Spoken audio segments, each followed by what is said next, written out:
Neste filme, Ônibus aborda a vida e as ideias do fotógrafo Sebastião Salgado. Brasileiro de nascimento e formado em economia, Salgado é um excelente repórter fotográfico. Seu último projeto está sendo apresentado em exposições realizadas em toda a Europa e nos Estados Unidos. Esse projeto, no qual trabalhou durante 7 anos, é o tema de um livro que, segundo suas próprias palavras, constitui uma homenagem a todos os operários do mundo.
I know what happened several thousand years ago when the Egyptians built the pyramids. I understand what it must have looked like when the Mayas constructed their extraordinary cities.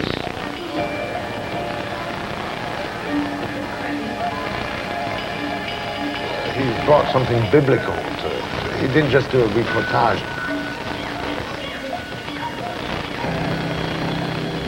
I remember how this project was born. He was visiting me in New York. A German magazine, Geo, was sending him to Colombia. And he told me that he was going there, but he had this airline ticket, and he had managed to juggle the airline ticket into stretching it into more miles that would take him to Brazil. And he wanted to go and photograph this extraordinary gold mine somewhere in the jungle. That was going to close a year later, and he wanted to document it and make sure that there would be photographs. Not that it had never been photographed before. Several photographers had been there and had shot a story on this gold mine in color. But he wanted to go there and do something in black and white. And from that point of view, he's probably right. The black and white adds something. It gives you an idea of thousands and thousands of human beings forced, for whatever reason, to work in a very different world from the one we're accustomed to.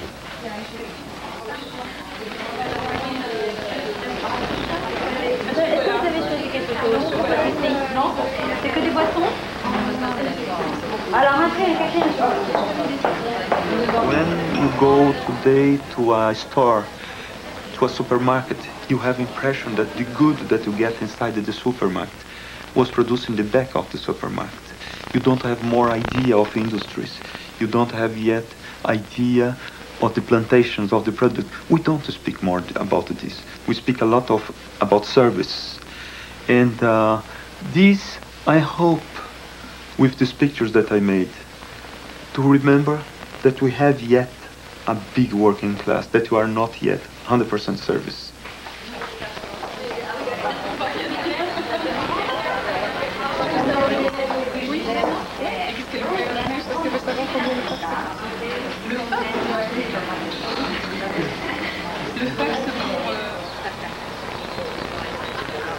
I had the idea to do a story about sugarcane because sugarcane for me was really very important, and I went to shoot sugarcane in Brazil, I shoot in Cuba, and I put together these two stories.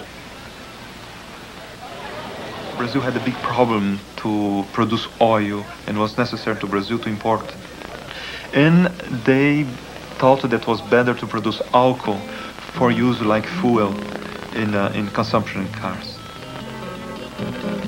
And this big agriculture enterprise that were created to produce alcohol, they begin to buy all land that was good and flat to mechanize and to produce sugar. The small farmers sell this for good money. But you know, the inflation in Brazil is so high that these small farmers don't know how to use the money. They stay with the money stopped in a bank, and in a few months they lose all their money. And what happened is that these guys that were the owners of the land, in the end came back to their own land to work like proletarians of the fields.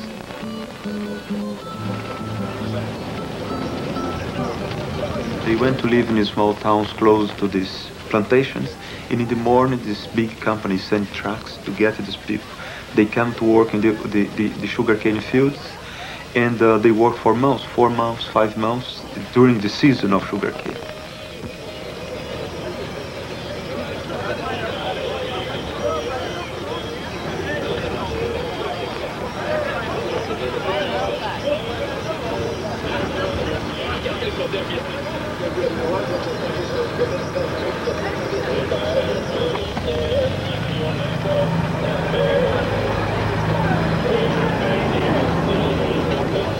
The work of sugarcane in Brazil looks like his brother work of sugarcane in Cuba. Like they smile, like they sit, like they joke each other. These people were separated from 10,000 kilometers from an ideological wall too, because politically they are completely different, one from the other. And in Cuba, the people that work in sugar was considered like a national hero, because the main money that the Cuba receive in the exportation come from sugarcane, and that the workers of sugarcane was very well considered, very well respected.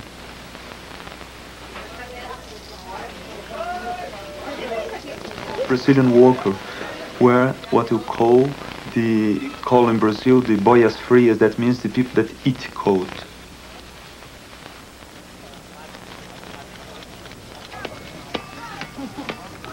A vida é sempre, né? Todo dia levanta cedo, né? Vai pra esse sofrimento aqui, né? Outro dia, mesma coisa, mesma rotina, né? Todo dia. É isso aí.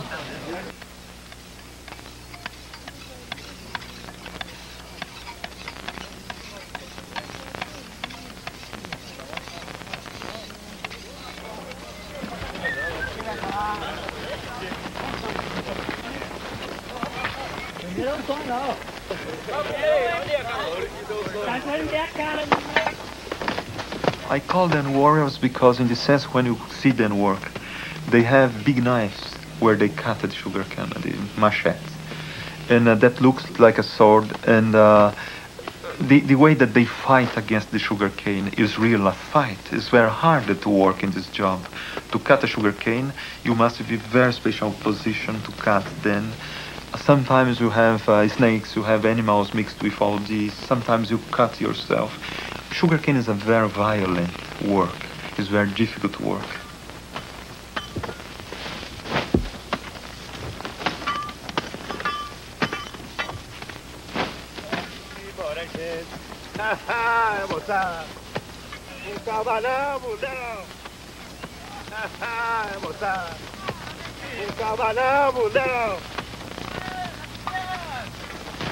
Eu desci de água abaixo pra brigar com tubarão.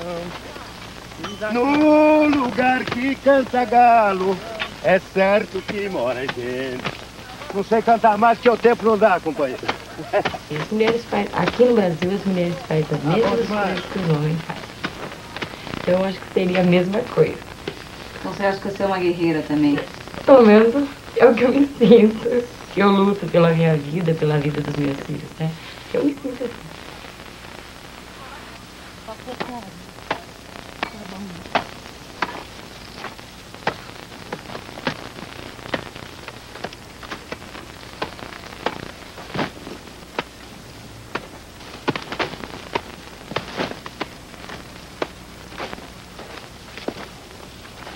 O salário depende da cana que a pessoa corta, né? Se não cortar nada, não ganha nada, né? Isso aí depende muito do cortador, né? E o resto da vida, fora da cana? Não tá fácil também não, né? Tá difícil, né? Tem que fazer... Quando chega no supermercado, a coisa tá brava, né?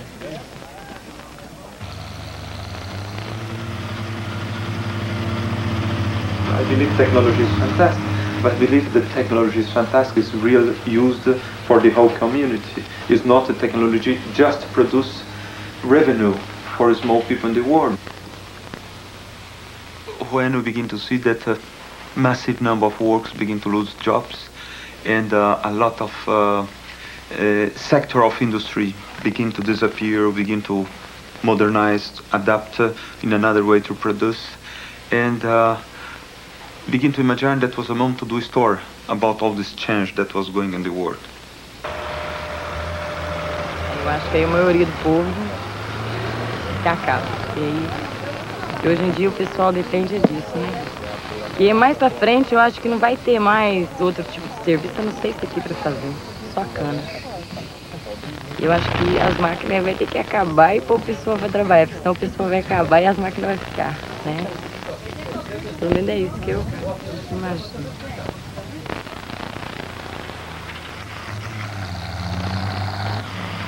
Eu acho também que não é, não. Porque a máquina, ela trabalha, né? Mesmo que ela trabalha bem mais do que o trabalhador, mas eu acho que o trabalhador faz o serviço bem mais feito do que ela, sabe? Ela sempre deixa um toco mais alto, né? Embola ponteira. Agora, o trabalhador não, ele tem capricho com aquilo que ele já se acostumou. Então quer dizer que ele ama aquele serviço que ele está fazendo. Agora a máquina não tem como mais ninguém, né? Ela vai só enrolando. Então eu acho que o trabalhador tem mais chance do que uma máquina para trabalhar.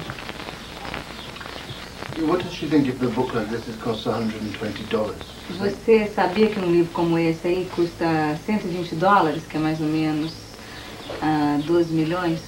O que você acha? Muito dinheiro, né? Olha, dá uma olhada no livro, fala o que você acha. Ó, o que eu posso dizer?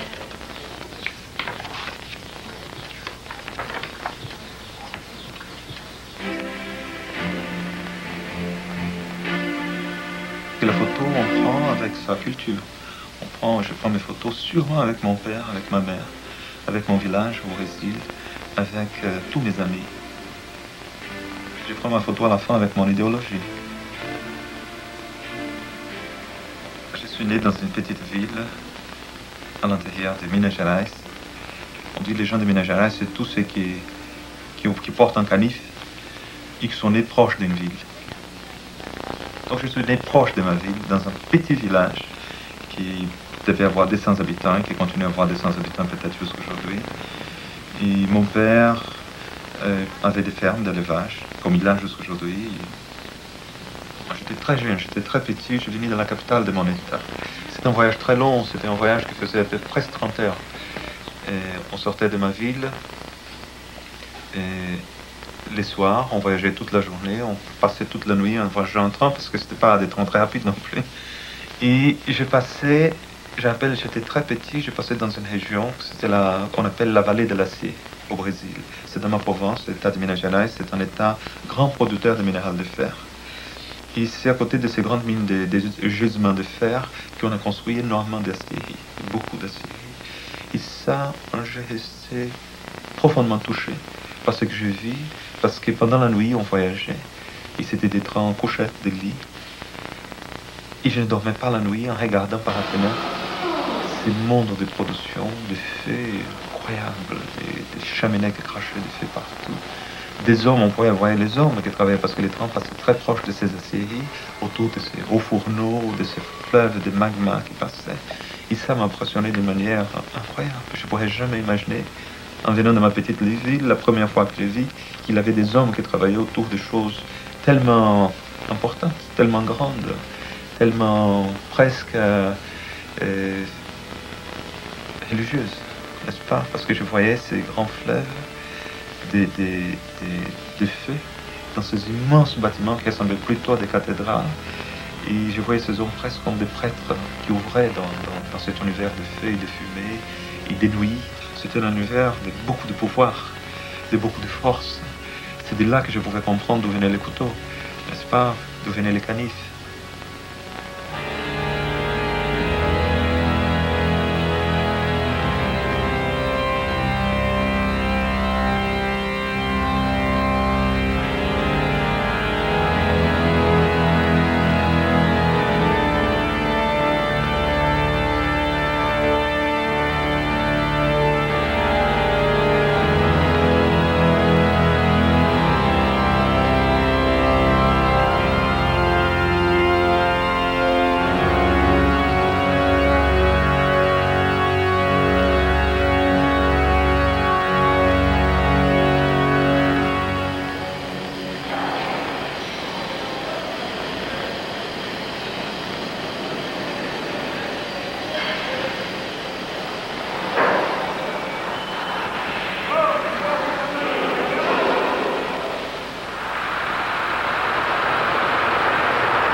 Working still in France and Ukraine.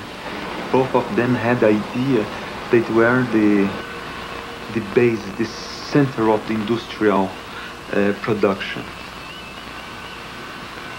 When you build any kind of machine, you need steel. Is the main composer of a car when you build a car.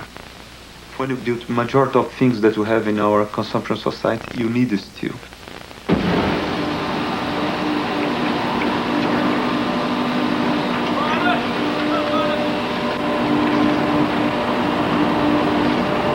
Trop chaud aux pieds, trop chaud la gueule, trop chaud au dos, trop chaud tout.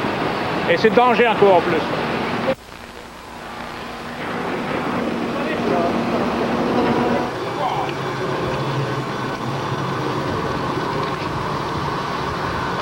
I have the privilege not to work too heavy because black and white you don't need that much cameras, that much flash, that much light, that much tripod. And what I do, I bring these 3 cameras normally with a 28 millimeters, and like with 35, and another reflex like with 60 millimeters. That's a macro lens. I have another lens always with me. I don't use that much, but I have is a zoom lens.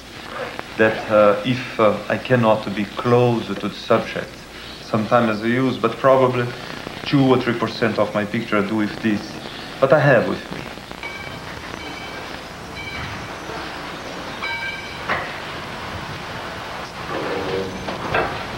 I know when I put a zoom in the camera and I try to get a picture, it's because I'm not inside my subject, I'm completely outside. I'm not turned inside the pictures, I'm not concentrated enough.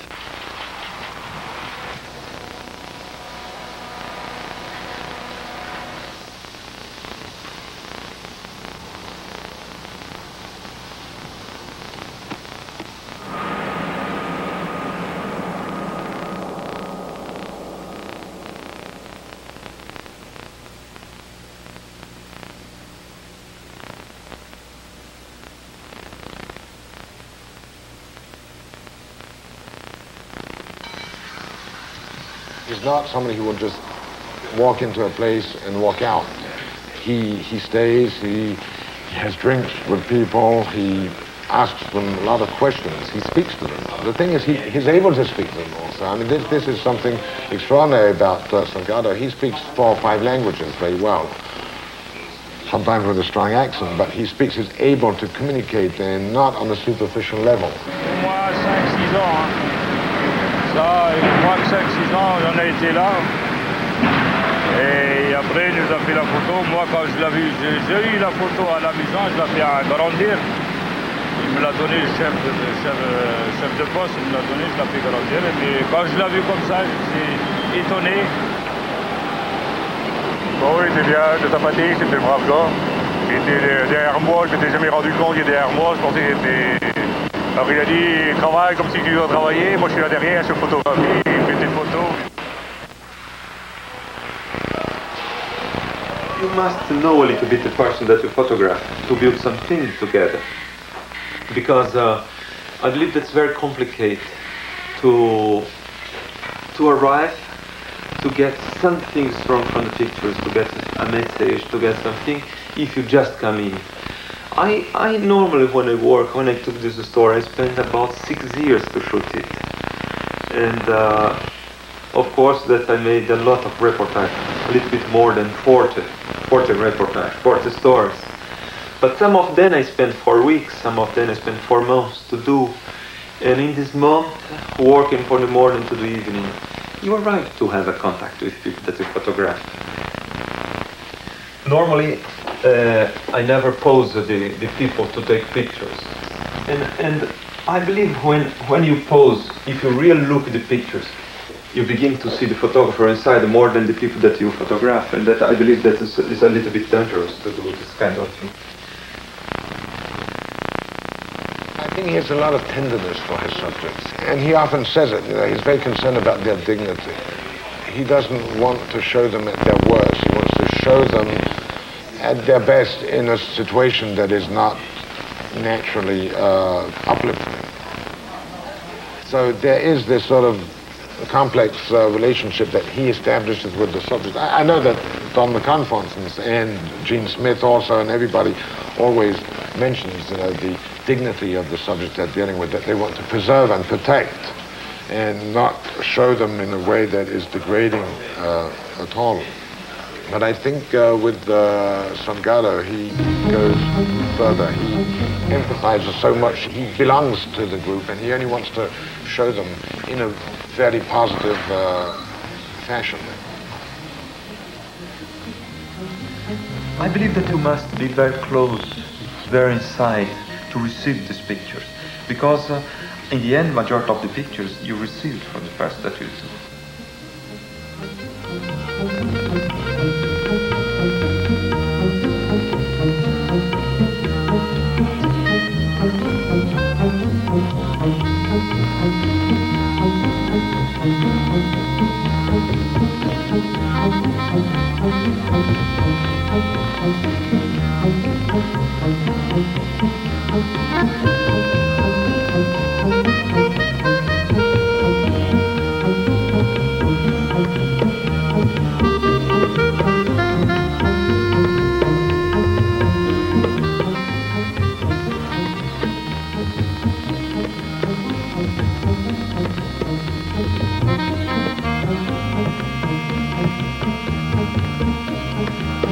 O que eu acho que é importante em Sebastião Salgado, na sua obra, no seu trabalho, era que ele poderia ganhar um mundo de dinheiro e coisas se resolvesse fotografar coisas relativamente fáceis, moda, modelos, a alta sociedade, as festas. Não. Ele não, isso não lhe interessa, isso não está no seu âmbito. O seu programa de vida de criação está no mundo lá embaixo, no mundo daqueles que trabalham, criam e não recebem o que deviam receber da vida.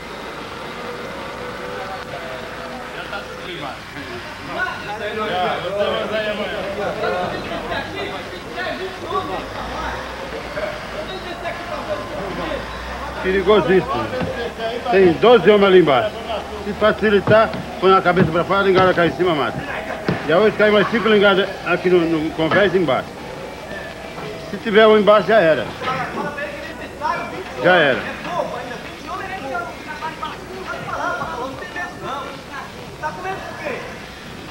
Açúcar como esse é os piores.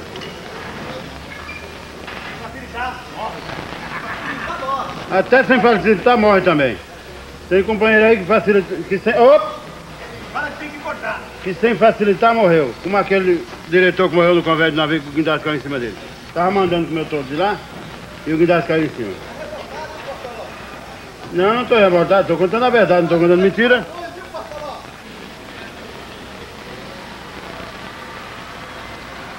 Esse trabalho não podia mais ser assim. Esse trabalho podia ser maquinizado, põe uma máquina no porão, arriar a ligada em cima, levar lá dentro, modo de fazer o trabalho.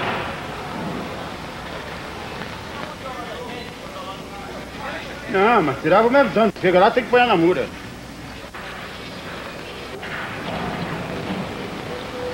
A ship comes from inside the coal mine, comes from inside the iron mine. This comes transported by ships, normally, to the steel plant, where all these elements are put together, using energy, a lot of energy.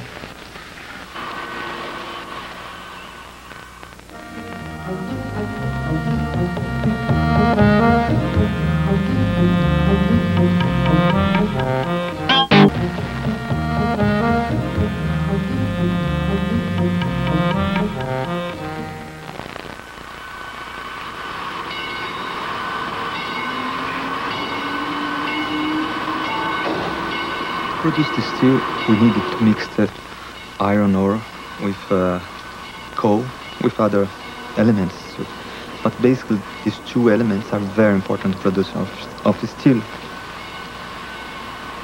And for me, it was very important to go back in the direction, in the point where these products come from. For example, I went to the coal mine in Dhambad, in India, because it's a region where produce one of the best coking coal in the world. And it's an area where we employ about 400,000 people. But it's in a total transformation.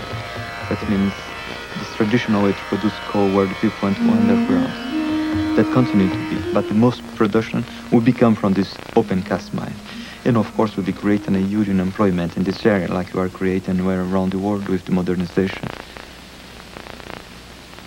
From that Indian story, I mean, how many contact sheets do you have then? Oh my goodness. I have 241. That is the last one, 241 films that made. Yeah, you can see here, for example, in this contact sheet, the way that I came inside this moment of this story, you know? When you begin, looking the people that are charging the trucks, preparing the trucks. These trucks will be charged with coal that go to a train station. The train station will transport them to the cooking coal plants. And here, I turn a little bit around the tracks. And from this moment, I begin to see the people, and I begin to take some portraits.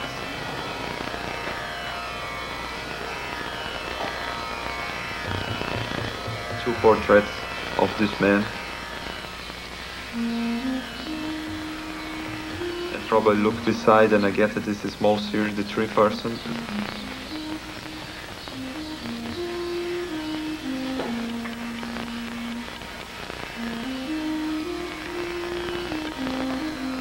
I take three shots, two again of this man, and four, same, I have one vertical. And I continue, get other situations that develop, and I finalize the contact sheet. And finally, I edit. When I edit these contact sheets, I choose 1, 2, 3, 4, 5, 6, 7 pictures where I copy them. There is a kind of surprise too here. It's not just serious because we have a person in the background that is a little bit smiling too, a little bit surprised that he's in the photography, you know, in this one. Here he's smiling less, in the one he's more or less serious. And it's how they appear in front of me, and when I begin to photograph this man, the first reaction he was smiling too, and after he went less and less inside this. And the important is to be quite natural and not pose the person. I have a small series here that there is some pictures that I like quite well. Those were the moment of the mine, that was the end of the day, and after this point here the people begin to go out of work. And probably I end my day here, and this is with the function of the light that's completely different. It's another day shooting, and probably stop my day here. And I have a series of pictures, 1, 2, 3, 4, 5, 6, 7, 8 pictures in this sequence.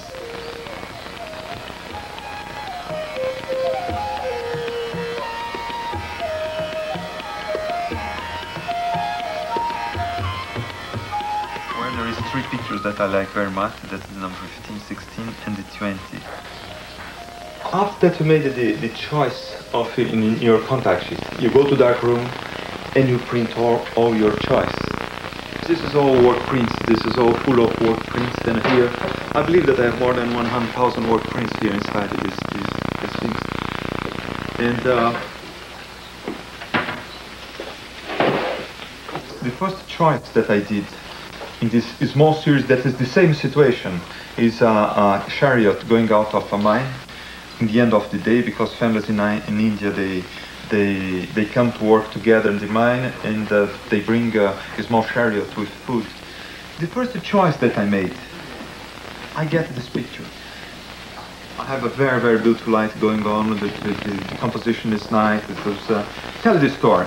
But after working a little bit more, we saw that these two pictures were very, very, very strong. Because, do you know, the moment to edit for the book, I get two persons to aid us in the editing. Plus then Leila and Jimmy Fox was Robert Del Pier and Michael Rand from the London Sunday Times. And after that we looked together, all the set of pictures, we are concluded that these two pictures were the most strong.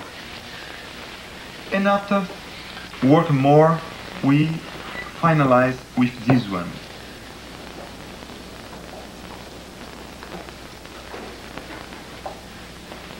Why do you prefer this one over that one eventually? Is it possible? Well, there is a point, for example, this picture is a little bit double interpretation. For example, in this moment, I have this kid that turned back and looked to me and he smiled, but he's smiling in a way that, for me personally, when he hit me, he looked very provocative. He looks more like devil than other thing, and I prefer this one because he's moving in front, he has fantastic movement, all the legs have the movement.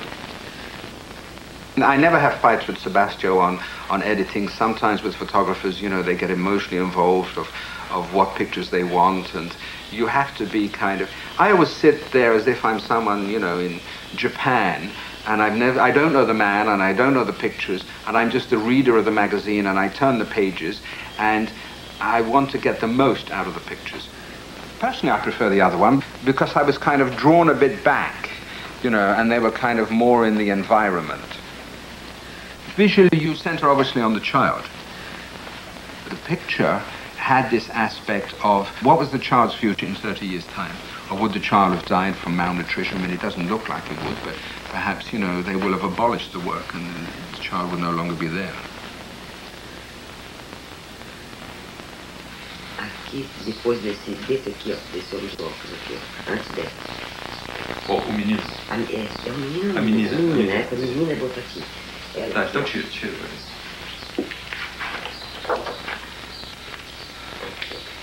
Ah, você colocaria aqui? Eu colocaria aqui, no meio, entre esse e essa. Ah, deixa que eu pego. Allô? Et nous avons commencé à vraiment nous intéresser par la photographie très tôt, ici à Paris, avec des amis, un ami qui vraiment travaillait la photo et qui aimait beaucoup. Et nous avons commencé à voir la photo par mes études en architecture. J'ai donc des vrais prendre des photos des immeubles et je me suis acheté un appareil. Et Sébastien, bien sûr, il a pris l'appareil. Tu vois, il a tellement aimé que, voilà, il a gardé l'appareil. D'accord, impeccable. Écoute, il part à 8h05 de Paris. D'abord, avec l'appareil, il a fait ce que tout le monde fait avec un appareil. Enfin, les proches. Et ça se trouve que les proches, c'était moi. Oui, il m'a beaucoup pris en photo. Et cette semaine, j'ai vu les slides qu'on avait fait à l'époque avec les enfants.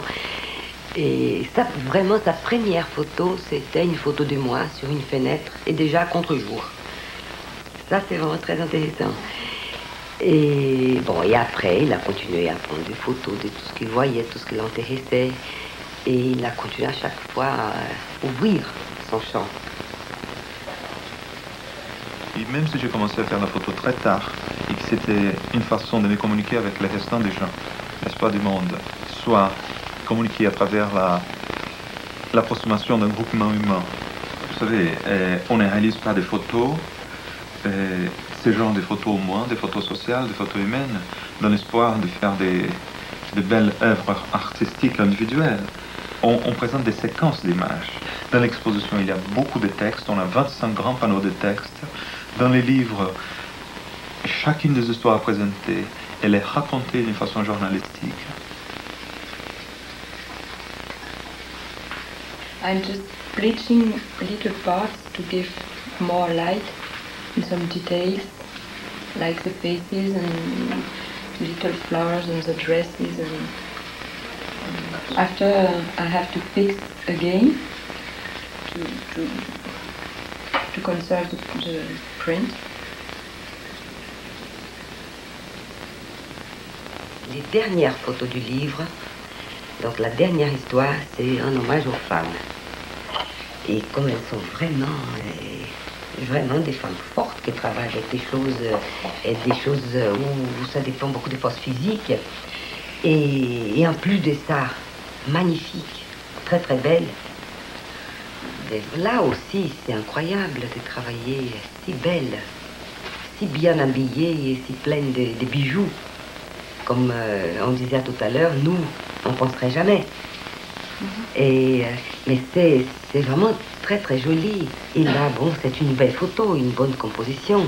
Là, on voit son mouvement, il a tout l'espace elle a tout l'espace pour faire ce mouvement. Si on coupe ça, on n'a rien.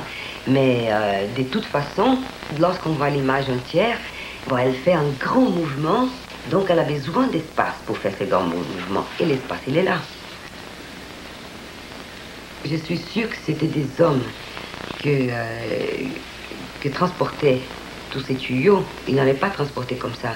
Ici, il y a une logique elle est vraiment difficile à comprendre. Là, celui-là, vous voyez, c'est très... il y a une qui va là, l'autre là, et celui-là. Ça se croise. Et ça fait vraiment presque un ballet, non? Les femmes qui dansent avec des choses à la main. C'est vraiment très beau. Bon, après, à l'intérieur du canal, c'est une image très graphique. Et elle doit porter quelque chose de très lourd, parce qu'on sent qu'elle fait de la force. Et avec tous les briques, tout d'un coup on passe, c'est toujours les briques, mais là il y a déjà une scène complètement au repos, une femme qui est avec son bébé. À mon avis, ça passe très bien de l'une à l'autre.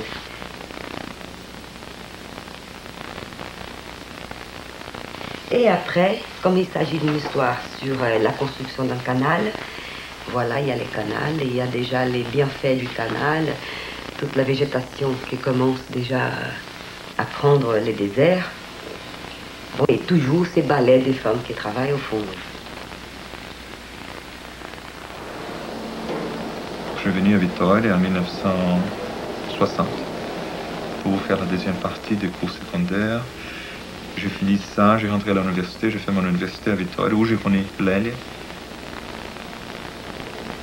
Et Vittoria, c'est un port d'exportation de minerais de fer, de beaucoup de marchandises. Que je regardais, c'était un port ouvert, qu'on pouvait regarder les bateaux qui venaient, qui se mettaient, qui traversaient. Et à force de venir dans ce port, j'ai repéré énormément de bateaux que je les reconnaissais quand ils revenaient. Parce qu'à la fin, c'est des bateaux qui faisaient la liaison entre ces ports et l'Europe, entre ces ports et le Japon, qui amenaient des minéraux de fer, qui amenaient des cafés ou d'autres produits. Et ça donnait une fantastique idée du monde, de l'humanité, des liaisons par les produits, n'est-ce pas, par les bateaux, entre certains groupes humains avec d'autres groupes humains de l'autre côté, liés par ces marins qui allaient et venaient, liés par ces bateaux qui allaient et venaient. Et là, ça permettait de voyager, d'avoir une idée d'un monde tellement vaste, à la fin tellement unitaire et tellement parfait dans ces pièces qui composaient toute une logique de fonctionnement d'une planète.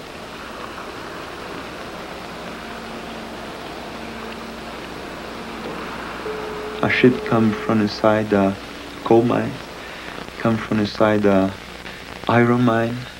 This comes transported by ships, normally, to the steel plant, where all these elements are put together, and all this is transformed into steel, normal flat steel, that go to the shipyards, and these men link all this flat steel.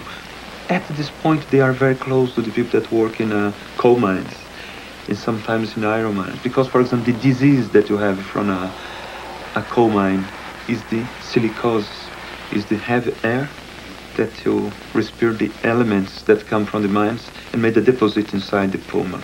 It's the same disease that you have in shipyards.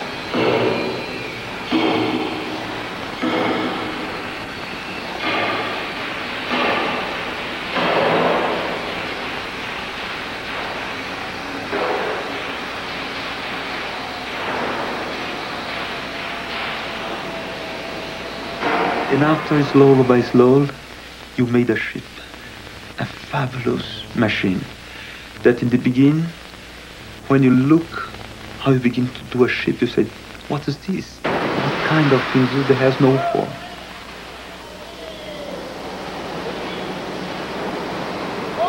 You look the design, looks logical, but looks so big.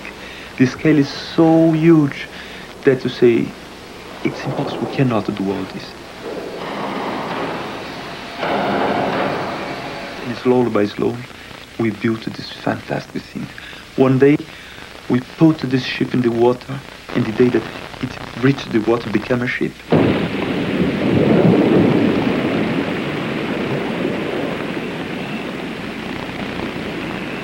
And one day that go to the sea and begin to link all the societies. Transported goods produced by other men, transported things along the world, link the civilization, and one day these ships has no more function, go to a beach to die. In the end, it is not die, to be transformed, to be recycled. The disease that you get for cutting is yet the silicosis, because the air that you get from these flames cutting is very heavier. And the people have a lot of this same kind of disease cut in the ship.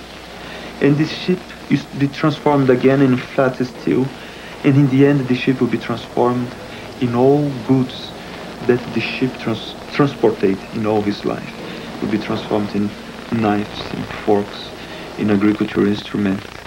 And all this is transformed again.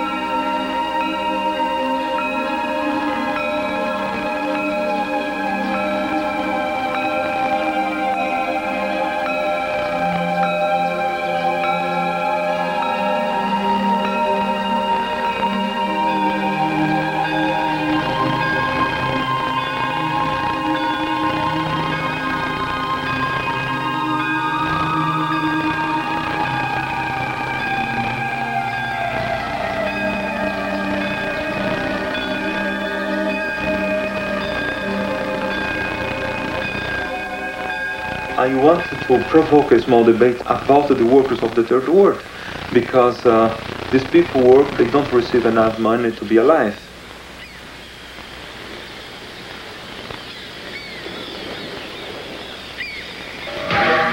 जहाज पर जो है माल गिरता है ऊपर से, तो उसी में अचानक कोई पड़ गया, वायर टूट गया। अगले साल ऐसा हुआ कि वो बोले, और उसको ऐसा पिटाई किया, गधे पर चढ़ा के, माथा मुड़ा के, चंदर टीका लगा के पूरे रोड पर यहाँ वहाँ घुमा दी। उस दिन से तो और बोलना ही छोड़ दिया आदमी, क्यों बोलेगा भाई। I've got it here, sorry. We're not going to be in a... Right, RS Industries, Bombay. I think we did one to them about 6 months ago. Yeah. And they were okay. Right, it's 233. I'd try and get back around 240. He reckons there's about another $3 there. I don't know if he can squeeze them anymore. The financement of this huge investment of modernization of our society, the money for do this came by the work of all universe, all humanity.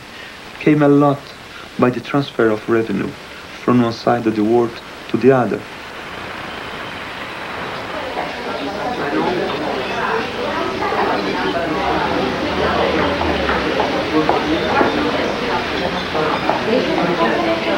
When you see, for example, the coffee production, the tea in Africa. I was working a sulfur mine in Indonesia. In 1984, workers were made in about $6.20 a day, American dollars a day. And when I shut my store in 1991, the works were made $3.50 a day. That means they lose close to 50% of their power to buy things in comparison with the outside of the world. They probably become close to 50% much poorer.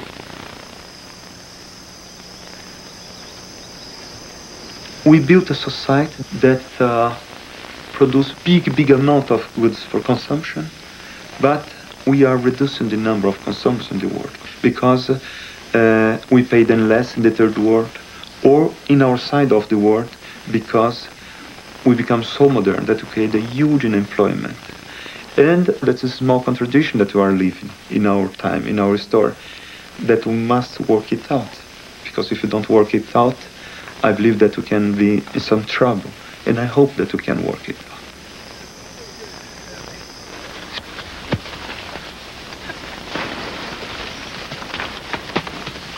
O cacau caiu, que há 6 anos atrás o preço do cacau era $3.500, $4.000. Hoje está $1.090 a tonelada, né? Então com isso, com o baixo preço, entendeu? Não cobre os custos do cacau. As roças estão maltratadas, né? Entendeu? A gente está passando uma crise, uma dificuldade muito grande, entendeu? Em relação à cultura do cacau, né? É uma cultura que é praticamente inviável. A situação do trabalhador é a pior, que é o que sofre mais, é o trabalhador rural, entendeu? Porque ganha um salário mínimo, que é uma porcaria, é um insignificante, né? Eu não sei nem como é que eles conseguem sobreviver.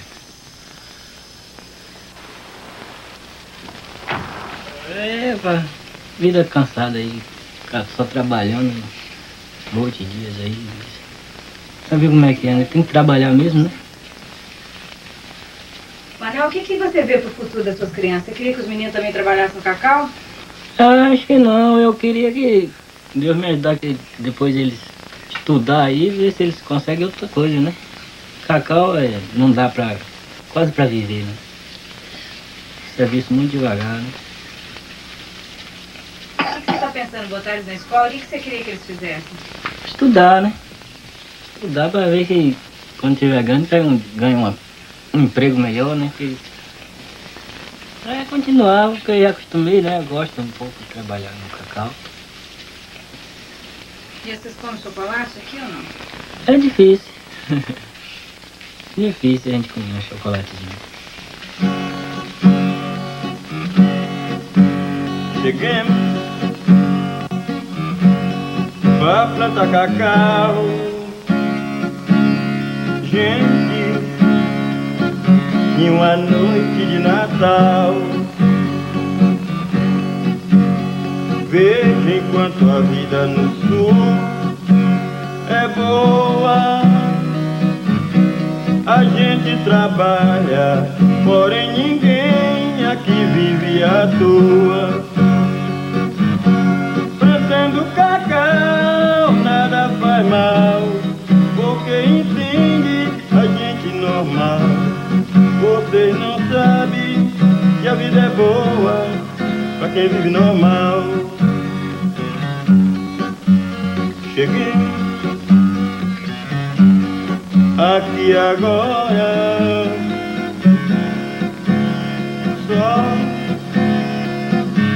para plantar cacau. Porém de domingo comigo é um castigo, eu não esqueço que passa contigo.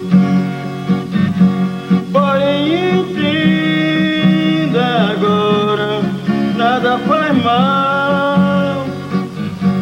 A vida é real para quem vive plantando cacau. A vida é real para quem vive plantando cacau. A vida é real para quem vive plantando cacau.